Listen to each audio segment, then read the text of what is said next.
अस्सलाम वालेकुम दोस्तों, मैं हूं असलम आलम और आप देख रहे हैं गल्फ़ एक्सपर्ट। एक भाई ने मेडिकल के हवाले से पूछा है, मैं उनका नाम नहीं लूँगा, हो सकता है उनको अच्छा ना लगे। उसने पूछा है कि सर मेरा ऑपरेशन हुआ था, मेरी चेस्ट में पाइप डाला हुआ है, तो क्या मेडिकल में अनफिट हो सकता है? मेरा ख्याल है सवाल पूछने वाला इंडिया या नेपाल का है और दोनों जगहों पर अभी तक कतर वीज़ा सेंटर की जो एक्टिविटीज़ है अभी तक शुरू नहीं हुई है और उम्मीद है कि बहुत जल्द ही शुरू हो जाए। इसके बारे में बाद में मुख्तसर बताऊंगा, पहले सवाल का जवाब दे देता हूं। देखिए जनाब, आपका ऑपरेशन हुआ है और चेस्ट में पाइप डाला हुआ है, इसीलिए मेरे ख़्याल से आप थोड़ा दिन इंतज़ार करें और जब कतर वीज़ा सेंटर की सर्विस शुरू हो जाए उस वक्त आप अपना वीज़ा निकालने के बारे में सोचें। दोस्तों, इस वीडियो को आखिर तक ज़रूर देखें, बहुत ही काम की बात बताने जा रहा हूं। तो मैं ये कह रहा था कि अगर आप अभी कतर आ जाते हैं, अगर खुदा न खास्ता मेडिकल अनफिट हो जाए तो आपका बहुत नुकसान हो जाएगा। कतर आने का जो ख़र्चा है और फिर जाने का जो ख़र्चा है, हो सकता है वो आप ही को बर्दाश्त करना पड़े।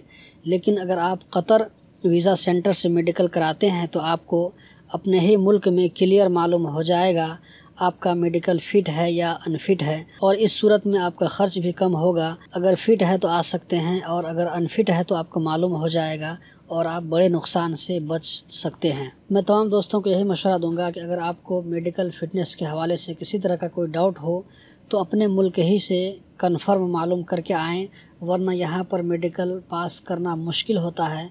अगर आप किसी छोटी मोटी बीमारी लेकर आते हैं, ख़ास करके चेस्ट में किसी तरह का कोई दाग नहीं होना चाहिए। अगर आपके चेस्ट में फोड़ा फुंसी की भी दाग है तो मेडिकल पास करने के लिए बहुत दौड़ धूप करना पड़ेगा। ये मैं अपनी आँखों से देख चुका हूँ। दोस्तों, कतर वीज़ा सेंटर की सर्विस बांग्लादेश में भी शुरू हो चुकी है।